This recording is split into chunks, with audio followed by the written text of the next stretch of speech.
Hey, welcome back to another episode of Flavor and Fiction. If you're tuning in for the first time, Flavor and Fiction is a segment where I review a book from my 2024 reading challenge, and then I make a recipe using an ingredient mentioned in the book. So you get your flavor and your fiction. So I have a confession to make.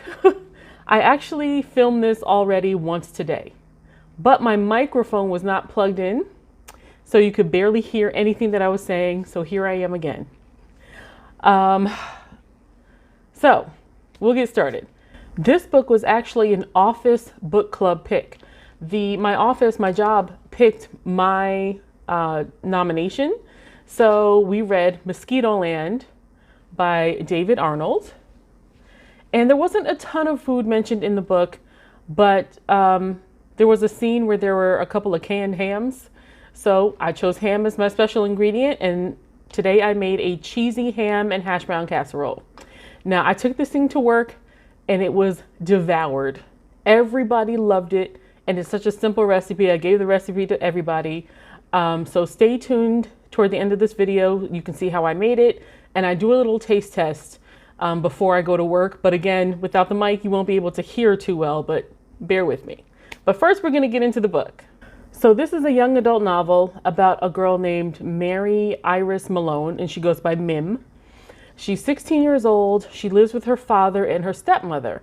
However, a lot of things in her life changed really fast. She was living with her mother and her father when she was younger. She has flashbacks to these great memories, followed by some confusing memories of her mother's erratic behavior. But one day, her parents just sit her down to say that her mother is moving away. And as soon as her mom leaves, in comes the stepmother. It happens very quickly. And now, at this point in the book, Mim is told that she's going to have a half sibling. And when she finds out that her stepmom is pregnant, she loses it. That's when she's like, okay, I'm done. Because at this point, she stopped getting letters from her mother, and she thinks her stepmother is to blame.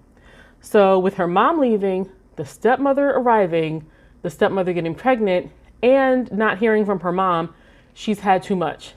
And the dad, he's caring. You can tell he's a caring, loving father, but he is not comfortable having uncomfortable conversations. So he doesn't tell her anything. He just leaves her to be confused and figure things out for herself.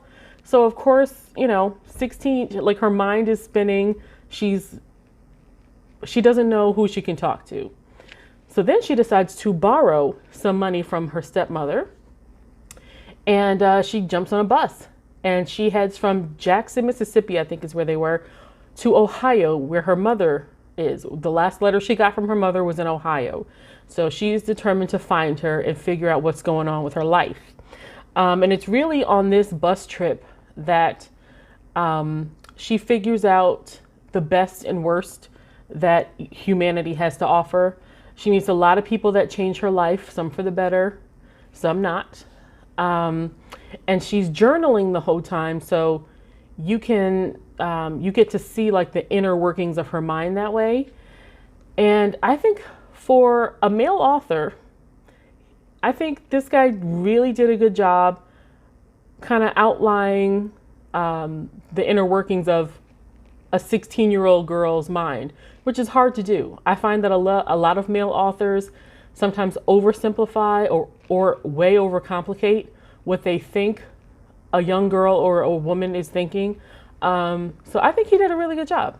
So as Mim gets to know some of these people on her trip, their backstories, she ties it into what could possibly be going on with her own situation, which is another reason why it's dangerous not to talk to your kids sometimes. I know sometimes you don't want to tell them too much. You don't know how much to share. But when there's so much change like this happening, you gotta sit down and have a heart-to-heart, to some degree. But we get to see her gain some emotional maturity throughout this book. And that's what I really liked about it. I don't do spoilers, so I won't tell you, what happened, like if she gets there, what happens when she gets there. But I will say that this book was really good on talking about familial relationships and about mental health and about a lot of hard topics. And because there's so many characters, it can touch on certain things, but not go too far into it. It just skims the top on some of these things. So it's not too heavy. It was like serious in a lot of moments, but also light. So I think he did a really good job. So 2 thumbs up from me. And now it's time to show you how I made this casserole and then show you the taste test that I did this morning before I took it to work. Here we go.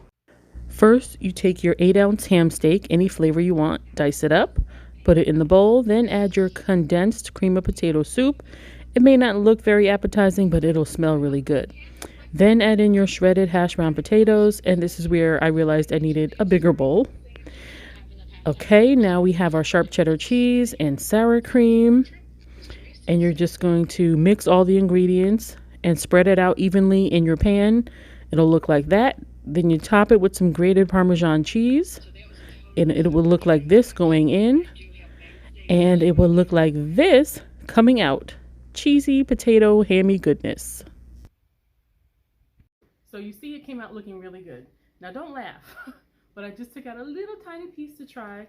Number one, because it's steaming hot and I think you're supposed to let it cool just a little bit, but also I'm gonna have someone to get to work. So, all right, but here we go. Get a piece of ham on here. Ooh, it smells really good. Wish me luck.